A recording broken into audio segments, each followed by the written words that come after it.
It was a cold November evening in 1994. The mist hung low over the Yorkshire hills, wrapping the small town of Hebden Bridge in a heavy silence. Street lamps flickered against the damp air, casting soft pools of light on the cobblestones. In that quiet stillness, a 13-year-old girl named Lindsay Jo Rimer walked through the narrow streets, clutching a few coins in her hand. She was heading to the local spar shop, a quick errand to buy a box of cornflakes for the next morning's breakfast. It was a simple, everyday act, but it would become the last thing anyone ever saw her do. Minutes later, Lindsay vanished, as if swallowed by the night itself. For 5 months her face stared back from missing person posters taped to bus stops, lampposts, and cafe windows. A mother's trembling voice on local radio begged for her daughter's return. A father searched the riverbanks every day, refusing to give up hope. Then, one spring morning in 1995, everything changed. A man walking along the Rochdale Canal made a chilling discovery. Beneath the murky water lay the body of a young girl, her school uniform still visible through the silt and reeds. It was Lindsay. The case would become one of the most haunting, unsolved murders in British history, a mystery that refused to fade with time. And now, almost 3 decades later, a single arrest has reignited questions that have never been answered. Who took Lindsay's life that night? And why did it take 30 years to find out? Before the headlines, before the posters, and before the grief that would come to define her name, there was simply Lindsay Jo Rimer, a 13-year-old girl growing up in one of England's most picturesque towns. She was born on February 17, 1981, to Gordon and Jerry Rimer, the middle child in a warm, close-knit family. Those who knew her describe her as a gentle spirit, polite, bright, and quietly determined. Teachers at Calder High School said she had a love for learning and a creative spark that made her stand out in the classroom. She was dependable, the kind of student who volunteered to help, who remembered birthdays, who smiled easily. Her friends say Lindsay wasn't the loudest in the room, but she was one of the kindest. She loved spending time listening to pop music, reading her favorite mystery books, and riding her bike along the quiet streets of Hebden Bridge. Her mother, Jerry, later recalled how Lindsay loved simple routines, helping with breakfast, chatting about school, watching her favorite shows before bed. In a town where neighbors greeted one another by name, life felt safe, predictable, a comforting rhythm. The Rimers had moved to Hebden Bridge in the early 1990s, drawn to its peaceful charm. Nestled deep within the Calder Valley of West Yorkshire, the town looked like something out of a postcard. Cobbled streets lined with stone cottages, the slow-moving Rochdale Canal winding through the valley, and rolling hills hugging the horizon.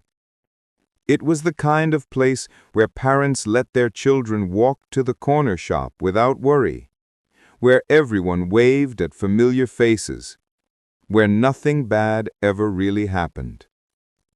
Lindsay's life revolved around the small comforts of a 13-year-old girl, helping out at home, talking to her friends after school, dreaming about what she wanted to be when she grew up. But sometimes, life has a way of hiding its darkness beneath the calmest of surfaces. And in November 1994, that darkness came for Hebden Bridge, and for Lindsay. It was Monday, November 7th, 1994, a typical cold evening in the small town of Hebden Bridge. The streets were slick with rain. A thin mist clung to the air, and the distant hum of passing cars echoed faintly through the valley. Inside the Rimer household, everything was as ordinary as ever. Lindsay had just returned from school. She'd changed out of her uniform, chatted briefly with her siblings, and settled down for dinner with her family. Her father, Gordon, owned a small music shop in town. Her mother, Jerry, was at home that evening. They were a family that thrived on routine: dinner, television, homework, and then bed. Around 9:30 p.m., Jerry realized the family had run out of cornflakes, Lindsay's favorite breakfast cereal. Without hesitation, Lindsay offered to go to the nearby Spar convenience store, just a short 5-minute walk from their home on Cambridge Street. She slipped on her jacket, tucked a few coins into her pocket, and stepped into the cool November night. She told her mother she'd be right back. That short walk was the last journey Lindsay would ever take. Surveillance cameras were rare in small towns back then, but witnesses later confirmed they saw Lindsay enter the Spar store around 9:55 p.m.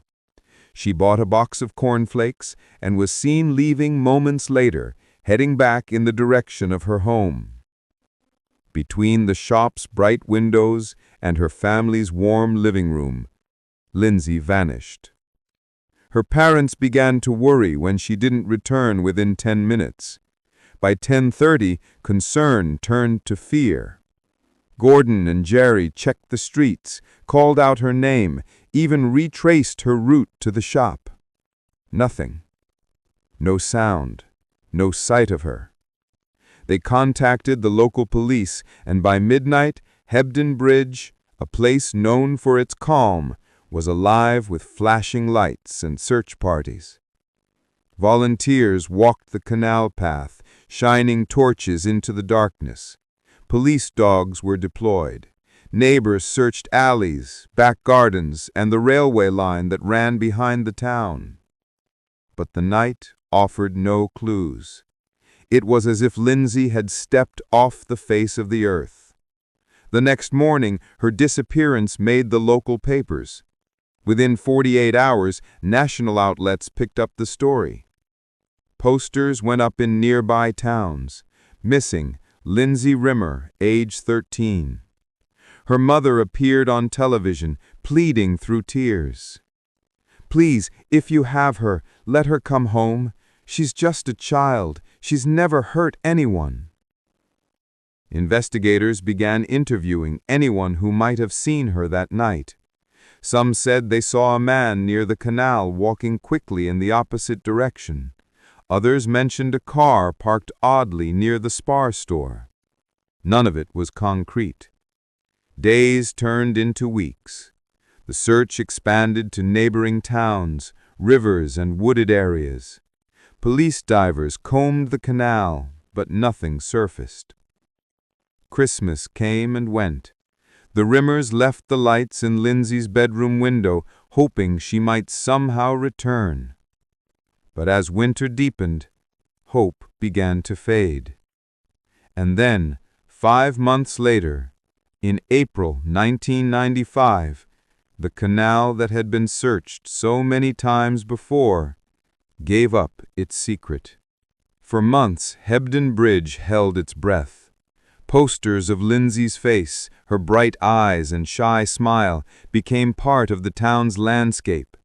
Shop windows, bus stops, and school gates all carried her image. It was as though the town itself refused to let her memory fade. The Rimers lived each day between hope and despair.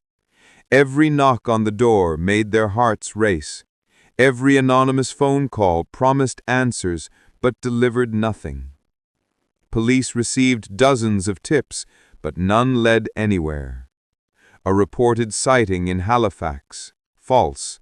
A claim from a lorry driver who thought he saw her near Manchester, also false. With no ransom note, no suspects, and no evidence, the case grew colder by the day. Still, detectives persisted. The West Yorkshire police kept searching, combing the valley, interviewing anyone who'd been in Hebden Bridge that night. They even dredged parts of the Rochdale Canal twice during the first few months, but found nothing. Then, 5 long months after Lindsay vanished, the unthinkable happened. It was April 12, 1995. A man walking along the canal near the town of Miltham Royd, less than a mile from Lindsay's home, noticed something unusual in the water.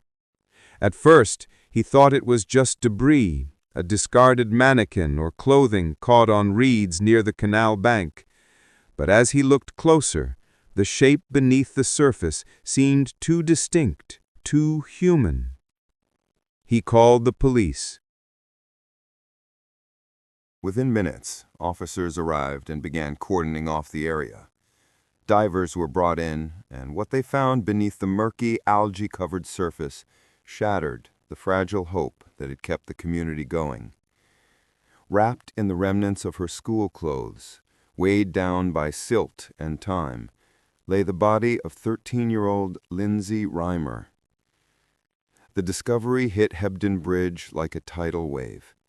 Neighbors cried openly in the streets. Teachers broke down during morning assemblies. The Rimers, devastated, retreated from public view as detectives gently confirmed what they already feared. The police declared the site a crime scene. They sectioned off the canal path, collected samples, and began the slow, meticulous process of recovering every possible clue. The post-mortem report confirmed that Lindsay had been murdered. The cause of death, consistent with strangulation. Investigators believed her body had been placed in the canal not long after her disappearance and had remained submerged all through winter. The cold water preserved much of the evidence, but not enough to give them a clear suspect. Still, they hoped for a break. The local newspaper described the discovery as a wound reopened. And for good reason. The entire community had become emotionally invested, united in grief and outrage. Candlelight vigils were held along the canal. Flowers, teddy bears, and handwritten letters piled up at the site. People wanted answers, but the truth was, there were none. Police profilers suggested the killer might have been someone local, someone who knew Lindsay's route home. Hebden Bridge was too small for strangers to blend in unnoticed. The area around the canal was familiar territory to many in the town, especially to those who used the towpath regularly or worked near the water.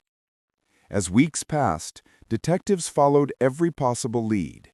They interviewed known offenders in the region, analyzed fibers from Lindsay's clothing, and even sent samples for advanced forensic testing. But the technology of the mid-90s had limits. Without DNA matches, CCTV footage, or eyewitnesses, the case began to stall. For the Rimers, the hardest part wasn't just losing Lindsay, it was not knowing who took her away. In a rare interview, her mother, Jerry, said softly, "Every morning I wake up and I look out that window and I still expect to see her walking down the street, smiling. But she's not there. She never will be." Despite the grief, the family refused to let her memory fade. They continued to work with police, urging them not to close the case, not to give up. As years turned to decades, Lindsay's name became a haunting reminder of justice delayed. But as time would later prove, justice delayed isn't always justice denied. The discovery of Lindsay Rimer's body should have brought answers. Instead, it brought only more questions.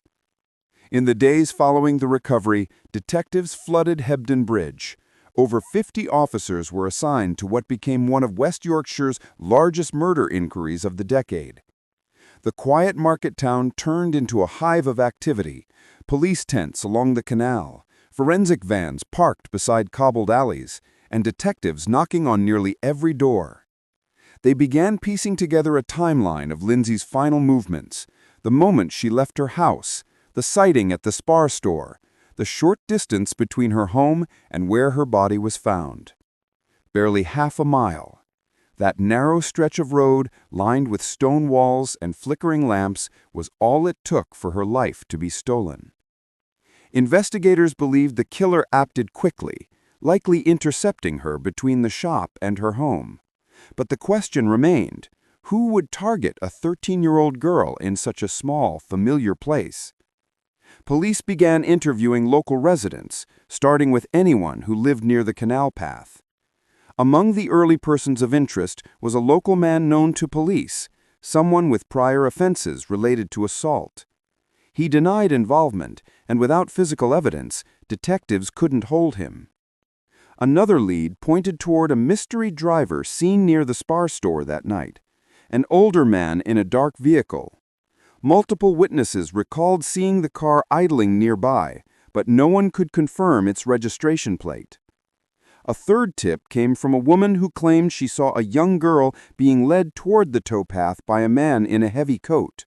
But her description was vague, and the darkness of that night made it unreliable. Every lead raised hope, then fell apart. The investigation expanded beyond Hebden Bridge. Officers interviewed known offenders across Yorkshire and neighboring counties. Hundreds of statements were taken. More than 10,000 documents filled the case files. Yet each new path led to a dead end. By the late 1990s, the case began to lose momentum. New crimes, new priorities, and limited resources slowly pulled attention away from Lindsay's file. The Rimer family refused to let the case be forgotten. They continued to speak to journalists, reminding the public that their daughter's killer was still free. In 2001, advances in DNA profiling gave police new tools. They re-examined Lindsay's clothing, hair fibers, and samples collected from the canal scene.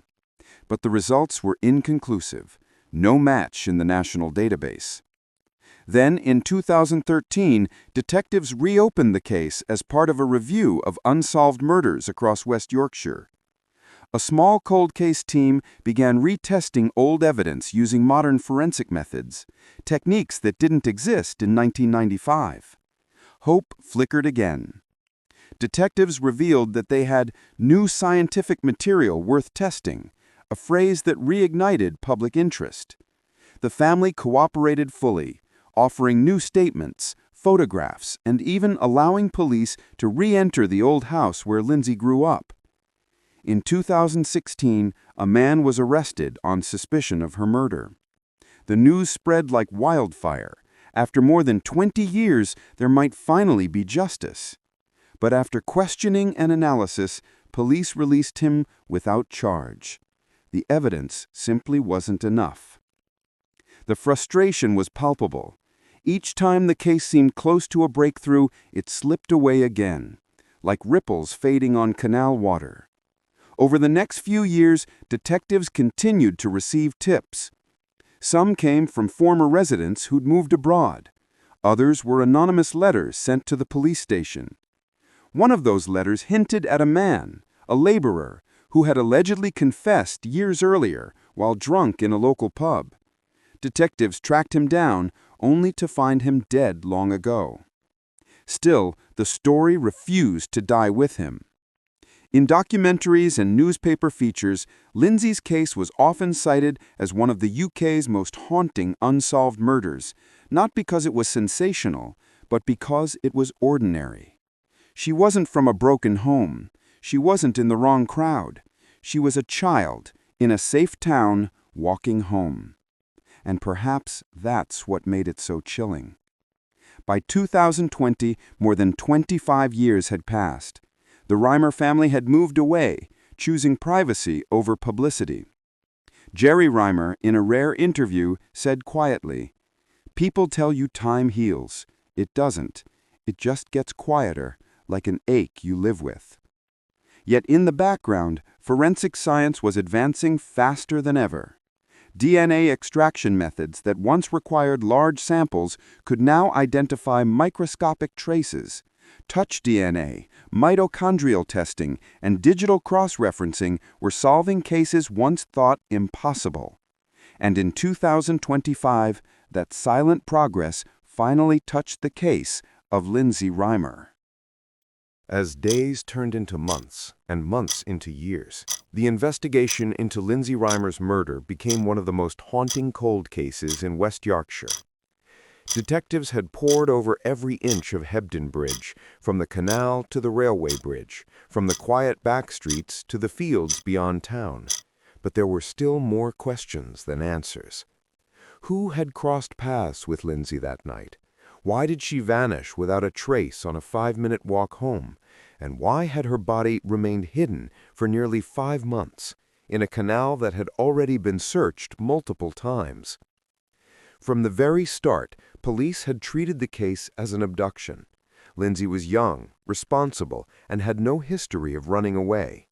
Those who knew her described her as shy, soft-spoken, and mature beyond her age.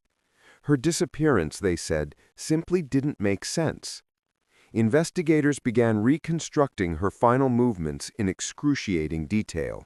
Witness statements were rechecked, store receipts re-examined, and routes between the spar shop and her home mapped out again and again. But the trail went cold almost immediately after she left the store. Some locals claimed to have seen a man standing near the canal bridge that night, tall, wearing a dark coat, possibly smoking.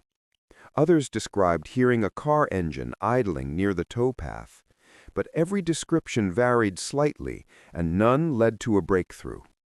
As the investigation dragged on, detectives began to face mounting pressure from the media.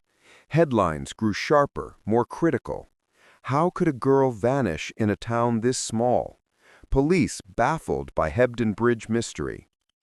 There were rumors, whispers that Lindsay might have known her killer, or that someone local had something to hide. One theory suggested she'd been lured by someone offering her a ride home. Another implied she'd stumbled upon something she wasn't meant to see, something dark, something criminal. But every theory hit a wall. Forensic evidence in the 1990s was limited. DNA testing was still in its early stages, and contamination protocols weren't as strict as they are today. When Lindsay's body was recovered, it had been submerged for nearly 5 months. The water had washed away much of the evidence, fibers, fingerprints, and vital DNA traces. Police could confirm only one thing: she had been murdered. The cause of death was never publicly released, but investigators hinted that the circumstances were brutal and personal. For Lindsay's family, the lack of closure became unbearable. Her parents, Gordon and Jerry, made repeated public appeals. They appeared on television, gave interviews, and never stopped asking for information. Gordon, in particular, became a familiar face on British news broadcasts. A quiet man with tired eyes standing in front of the canal, holding a photograph of his daughter. He'd say the same words over and over again. "Someone knows what happened. Please tell the truth." But the silence never broke. Over the years, several suspects were questioned, some arrested, a few briefly charged, but each time the evidence fell short. In 1991, police made a dramatic announcement. They believed they were closer than ever to solving the case. DNA technology had advanced, and samples taken from Lindsay's clothing were being retested. But once again, no match was found. Another blow came in 2007 when a local man, long suspected but never charged, was rearrested. After days of questioning, he was released without charge. The frustration among investigators was palpable. One retired officer would later admit, "It's one of those cases that keeps you up at night. We were always one clue short." As years passed, Hebden Bridge moved on, but never forgot. The canal became a symbol of both sorrow and memory. Locals would leave flowers on the footpath, especially around the anniversary of Lindsay's disappearance. In 2012, a cold case review team was assigned. They went back to the beginning, reanalyzing evidence with modern forensics, interviewing witnesses who were now middle-aged adults, and remapping the night of November 7th using digital models. For a moment, it felt like justice might finally come. But even with cutting-edge DNA profiling, the results were inconclusive. Lindsay's killer had managed to escape the net, perhaps by chance, perhaps by careful planning. Some investigators now believe the person responsible was someone passing through, not local to Hebden Bridge, a drifter, a truck driver, or someone staying in town temporarily. Others still hold firm that her murderer was someone she knew, a person who blended into the community, quietly watching the years go by. Either way, the truth remains buried beneath decades of uncertainty. Even today, Lindsay Rimer's file sits in the West Yorkshire Cold Case Unit, thick with reports, statements, and photographs. Her face, frozen in time at age 13, still looks out from the caseboard, surrounded by red pins and timelines. And somewhere in the quiet hills of Hebden Bridge, her story still lingers, unanswered. For more than 30 years, the murder of 13-year-old Lindsay Rimer lingered like a haunting echo in the quiet valleys of West Yorkshire. Every year anniversaries passed. Every new appeal ended in heartbreak. Her family aged without answers. The streets of Hebden Bridge, once filled with posters and vigils, had long since returned to calm. But beneath that calm, the question remained: who killed Lindsay Rimer? Then, in October 2025, a sudden ripple of news disturbed the silence. West Yorkshire police announced they had arrested a man currently serving time in prison on suspicion of Lindsay's murder. The man, whose identity remains withheld for legal reasons, was questioned inside the prison over 2 days. Investigators stated that after questioning, he would be bailed and returned to prison while further inquiries continued. This development marked the first major arrest since 2017, and it reignited a flicker of hope that had nearly been extinguished. According to Detective Chief Inspector James Entwistle, the force remains firmly committed to finding justice for Lindsay. Entwistle revealed that investigators are now revisiting witnesses, particularly in Hebden Bridge and the wider Halifax area, as part of a renewed push under the original operation code name, believed to be Operation Posemel. Locals describe police officers quietly revisiting old shops, homes, and canal-side paths, asking the same questions first asked 31 years ago. Where were you that night? Did you see Lindsay leave the spar shop? Did anyone act strangely around the canal? While police have cautioned that no immediate breakthroughs should be expected, the very act of reopening these leads speaks volumes. For Lindsay's family, now older and quieter but still holding on to hope, the news must feel like a soft knock on a long-closed door. Could this finally be the moment when the truth begins to surface from the dark waters of the canal where her life was taken?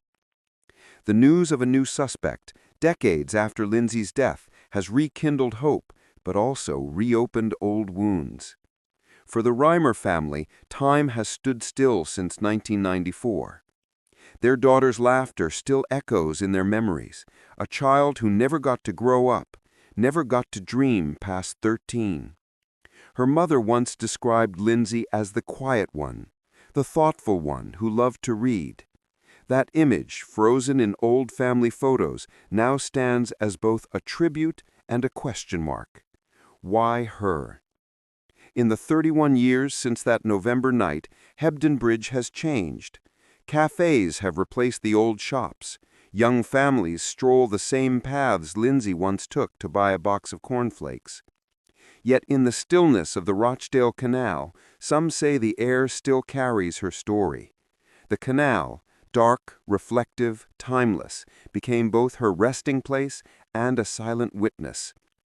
Every ripple feels like a whisper, every reflection a memory trying to speak.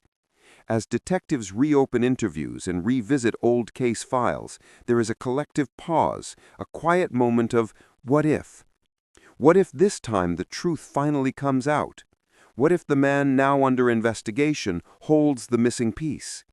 The community, still bound by shared sorrow, watches cautiously. Many have aged with this story. Some remember seeing Lindsay that night, others only know her through headlines. But for all, there's a common thread: the desire for peace and the need for closure. For true crime followers, the Lindsay Rimer case remains a reminder that no matter how much time passes, justice does not expire. Somewhere, someone knows what happened that night in 1994. And now, with new evidence, new voices, and renewed determination, perhaps the truth will finally surface.